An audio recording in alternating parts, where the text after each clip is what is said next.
بسم اللہ الرحمن الرحیم۔ السلام علیکم۔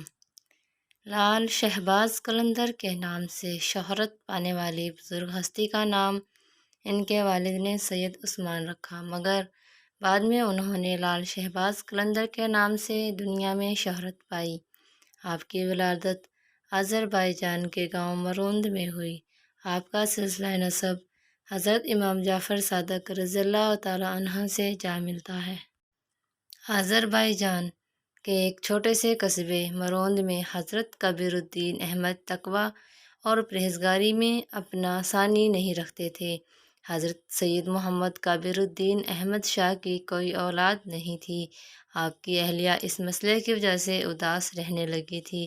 سید محمد کبیر الدین ہر شب تہجد کے بعد بارگاہ عزتی میں مناجات کرتے اور ایک حالت گریہ طاری ہو جاتی۔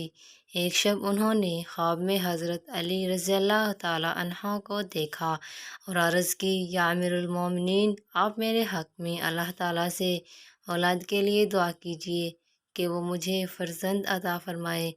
حضرت علی رضی اللہ تعالیٰ عنہ نے تسلی دیتے ہوئے آپ کو ایک فرزند کی بشارت دی۔ کچھ عرصہ بعد 570 یا 573 ہجری بمطابق 1177 میں سید کبیر الدین احمد کے گھر ایک فرزند کی ولادت ہوئی جس کا نام محمد عثمان رکھا گیا۔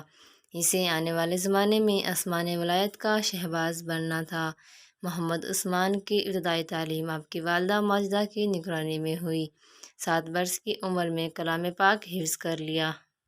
حضرت شیخ منصور کی نگرانی میں علوم ظاہری کی تکمیل کی۔ عربی اور فارسی زبانوں میں آپ نے بہت کم عرصے میں خاصی مہارت حاصل کر لی۔ آپ کی والدہ صاحبہ آپ کی اوائل عمری میں ہی وفات پا گئی اور والد کا سایہ بھی والدہ کی وفات کے کچھ عرصہ بعد آپ کے سر سے اٹھ گیا۔ ظاہری علوم کی تحصیل کے بعد آپ کا میلان ترقیات و معرفت یعنی روحانی علوم کی طرف ہوا۔ چنانچہ آپ نے اس تعلیم کے لیے مروند سے سبزوار کا بھی سفر کیا۔ ان دنوں وہاں جلیل القدر شخصیت سید ابراہیم ولی مقیم تھے۔ آپ حضرت امام موسیٰ کاظم کی اولاد سے تھے۔ آپ بڑے عابد و زاہد اور جد عالم تھے۔ حضرت لال شہباز قلندر حضرت ابراہیم ولی کی خدمت میں رہ کر تحصیل علم میں مشغول ہو گئے۔ حضرت ابراہیم ولی نے حضرت لال شہباز قلندر کی صلاحیتوں کو پرکھ کر جلد ہی مشائخ اور علماء کی ایک محفل میں حضرت لال شہباز قلندر کو خلافت کی دستار سے نواز دیا۔ غیبی اشارہ ملنے پر اپنے وطن مروند سے عراق تشریف لے گئے اور وہاں سے ایران تشریف لائے۔ حضرت امام رضا سے روحانی و قلبی وابستگی کی وجہ سے آپ کے مزار پر انوار حاضر ہوئے۔ چند روز تک مراقبے کا سلسلہ جاری رہا۔ آپ کو باقاعدہ گوشہ نشینی کا حکم ہوا۔ آپ خانقاہ رضویہ میں مصروف عبادت رہے۔ یہ سلسلہ 40 روز تک جاری رہا اور آخری ایام میں آپ کو حکم ہوا کہ حج بیت اللہ اور زیارت روضہ رسول صلی اللہ علیہ وآلہ وسلم کا شرف حاصل کریں۔ اس طرح آپ امام رضا سے روحانی اجازت ملنے کے بعد حجاز مقدس روانہ ہو گئے۔ اس سفر میں عراق پہنچنے پر حضرت لال شہباز قلندر اور حضرت عبدالقادر جیلانی کے مزار پر حاضر ہوئے۔ حضرت لال شہباز قلندر نے بغداد سے حجاز تک راستے میں کئی مقامات مقدسہ کی زیارت کی۔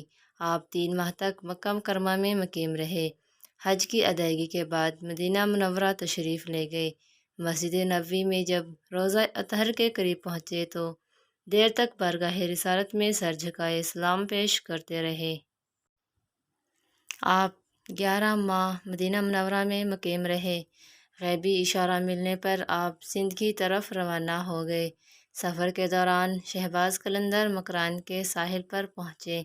جب آپ وادی پنج گور میں داخل ہوئے تو ایک سرسبز میدان نے آپ کے قدم پکڑ لیے۔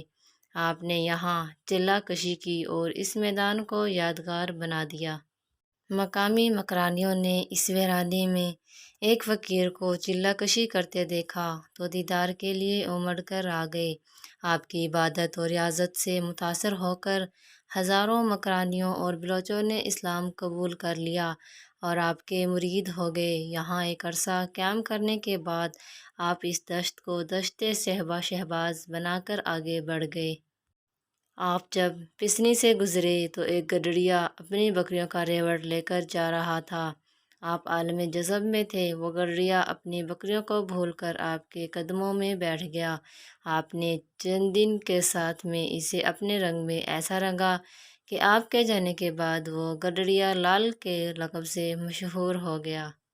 پسنی بندرگاہ کے ٹیلے کی دوسری جانب گڈریا لال کا ایک مزار آج تک اسی گڈریے کی یاد دلاتا ہے۔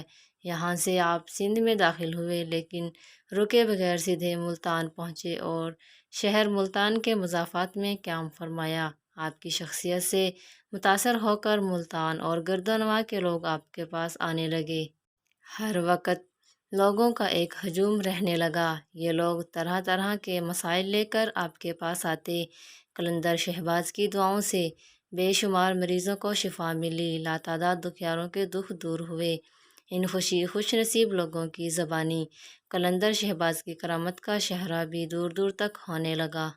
ملتان کے قاضی علامہ قطب الدین کاشانی کی سماعت بھی ان قصوں سے آشنا ہوئی۔ علامہ قطب الدین کاشانی ایک عالم فاضل شخص تھے لیکن صوفیت اور درویشی پر یقین نہیں رکھتے تھے۔ انہوں نے آپ کے خلاف فتویٰ جاری کر دیا۔ حضرت لال شہباز قلندر کے کسی عقیدت مند نے قاضی کا یہ فتویٰ آپ تک بھی پہنچا دیا۔ آپ چند خدمتگاروں کے ساتھ ملتان کی طرف روانہ ہو گئے۔ حضرت بہاؤالدین ذکریہ کی روحانی ولایت سے اس وقت ملتان جلوہ افروز ہو رہا تھا۔ ہر روز مجلس ارشاد کا انعقاد ہوتا۔ ہزاروں طالبان حق کسب فیض کے لیے حاضر ہوتے تھے۔ آپ مسند ارشاد پر جلوہ افروز تھے کہ کسی نے اطلاع دی۔ حضرت عثمان مروندی قلندر نام کے کوئی بزرگ علامہ قطب الدین کاشانی سے مناظر کے لیے تشریف لا رہے ہیں۔ آپ نے کہا جاؤ اور قلندر کو نرمی سے سمجھا بجھا کر میرے پاس لے آؤ۔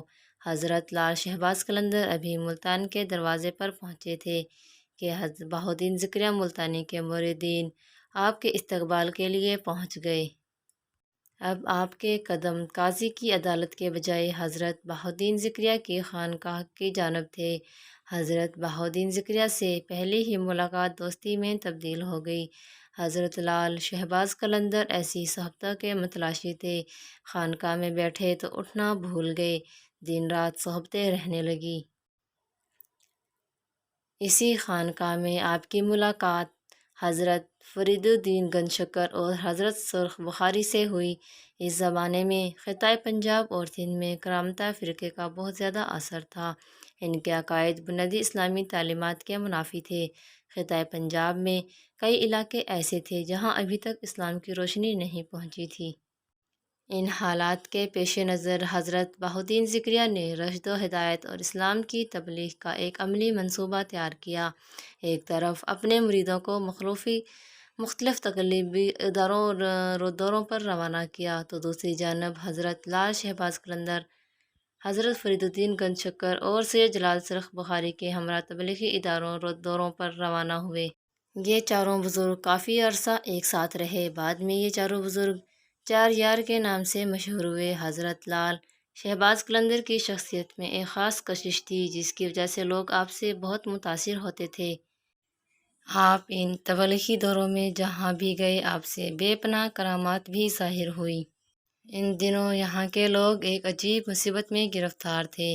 دن کی ایک خاص گھڑی میں ایک زنبیل اور ڈنڈا نظر آتا تھا۔ اسے کون پکڑے ہوئے ہے کچھ نظر نہ آتا تھا، بس ایک آواز آتی، جسے جو کچھ دینا ہے اس زنبیل میں ڈال دو۔ لوگوں میں یہ بات بھی مشہور ہو گئی کہ اگر کوئی زنبیل میں کچھ نہیں ڈالے گا تو نقصان اٹھائے گا۔